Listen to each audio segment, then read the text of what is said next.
All right, so I'm going to go ahead and go over these questions from this concept check. The first one, I think for most everyone, said given sine of theta is negative 4/5, and that theta is in quadrant 4, find cosine of 2 theta.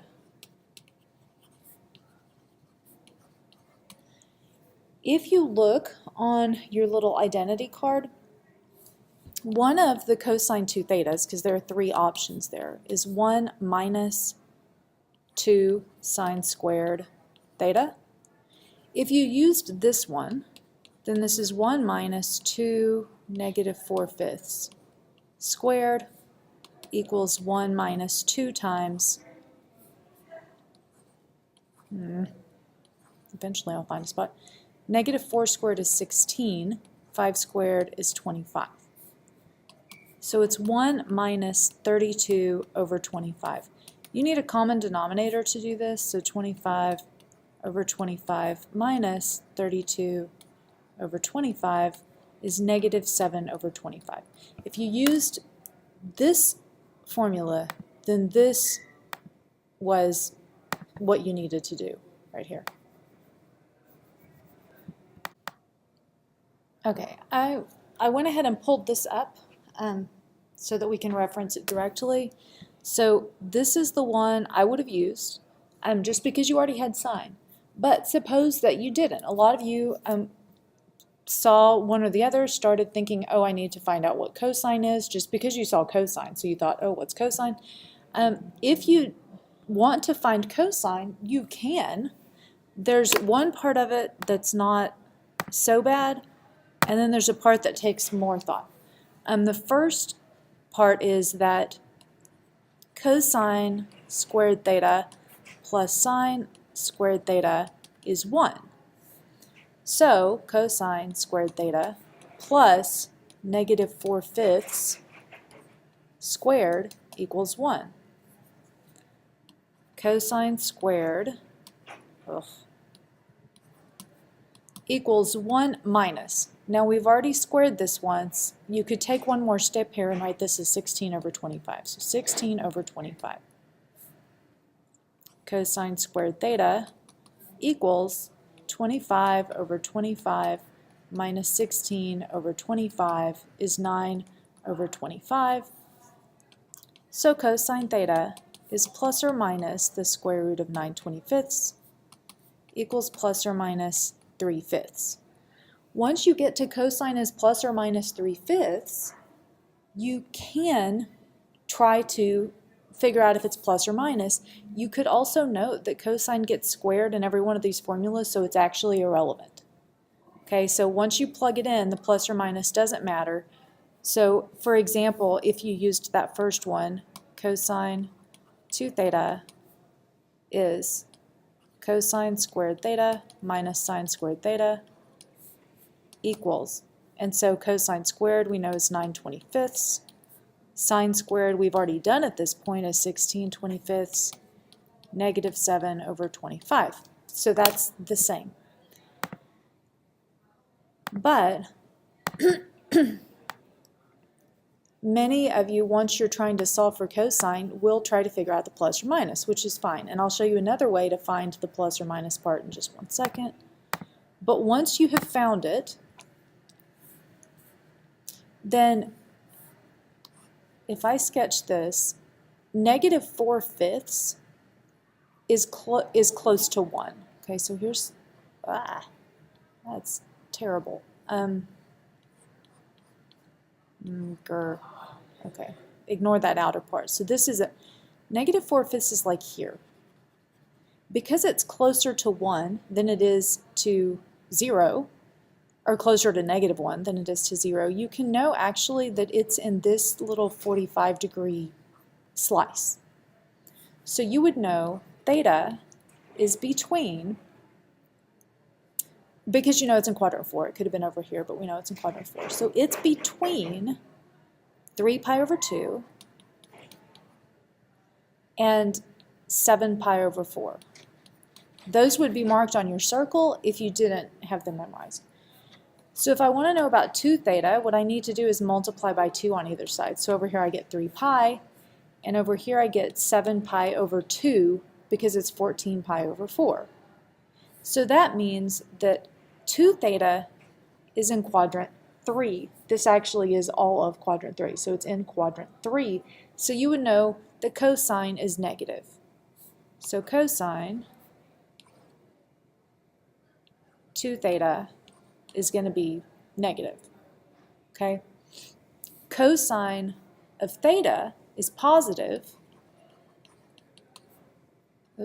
Is positive because we know theta is in quadrant 4. So cosine is positive, but cosine of 2 theta is going to be negative, and that's the part that might not be clear to you that many of you were trying to sort.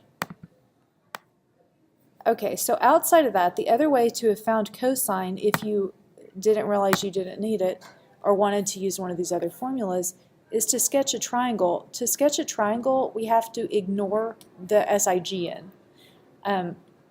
So sine is opposite over hypotenuse. So we have 4, it's really a negative 4. This is the opposite, and this is the hypotenuse. Most of the time you'd recognize that now as a 3, 4, 5 triangle. If not, then you know 4 squared plus the adjacent squared equals 5 squared, and then 16 plus that squared is 25. You'd solve for it that way. So that's kind of 3 different ways to approach that problem. Let's go on to the next problem. Okay, so the next one is cosine 22.5 degrees. So many of you recognized that 22.5 is half of 45. You know you're looking for a double or half angle. If 22.5 is 2 theta for a double, then when you divide by 2, this over here gets worse. Now it's 11.25, and you don't know anything about 11.25, so that's not what you want. But if 22.5 is half of an angle, now you multiply by 2. And this is something you know about. You know about 45, so this is the way to go. But what happened is now, for several of you, this, which is this, you recognized it was half of something, and you even maybe wrote 45, but then what you wrote here was 22.5 over 2, or when you used the formula,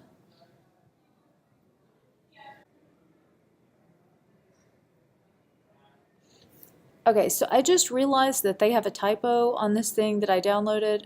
This should say cosine right here.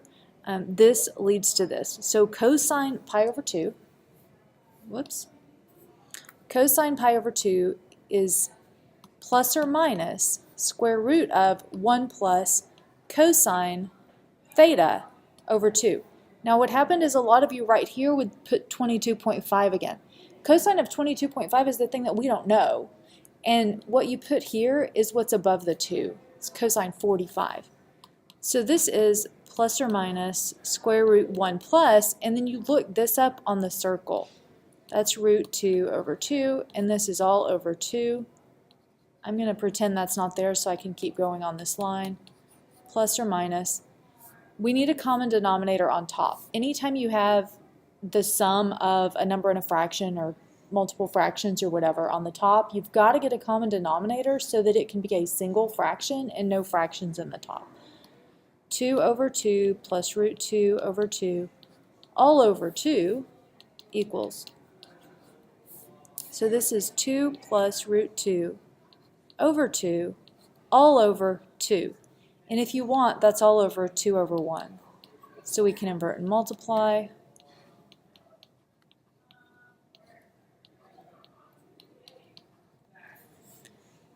That makes plus or minus the square root of 2 plus root 2 over 4.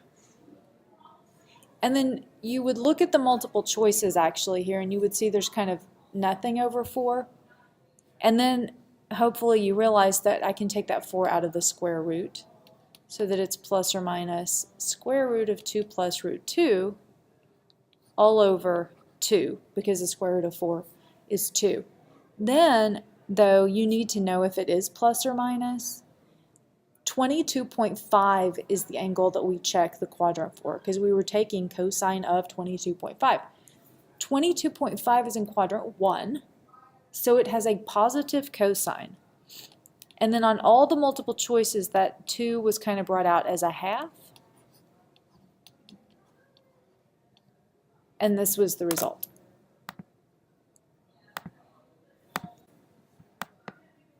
Okay, so the last level 2 question has 2 tan of 15 over 1 minus tan squared of 15. And the idea was that you recognize that's this. So theta is 15 in this formula, and it's equal to tan of 2 theta, which is tan of 2 times 15. And then you would look at the unit circle.